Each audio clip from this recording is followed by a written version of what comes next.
मेरे पे आज इल्जाम लगाया जा रहा है कि जनाब तोशा खाना से इसने कोई चीजें ली। जरा लाहौरियों जरा सुनो, तोशा खाना है क्या, समझो पहले ये क्या है।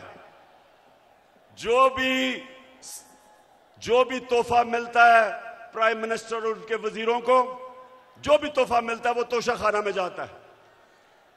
इनके जमाने में जब तोशा खाना में प्रेजेंट जाता था तो ये 15% पैसे दे के जो हुकूमत को जाती थी वो खरीद सकते थे। हम आए, हमने 50% रखा, 50% हुकूमत को जाता था और जो भी हम खरीदना चाहे हम खरीद सकते थे। जो भी मैंने खरीदी सब रिकॉर्ड के ऊपर है, सब कानून के अंदर है। और आज मैं आप सबको यह भी बता दूं कि मैंने उन पैसों से जो मेरे घर के नीचे सड़कें जो आम लोगों को भी फायदा पहुंचाती थी, वो तोशा खाना के पैसे से सड़क ठीक की, हुकूमत का पैसा नहीं लिया।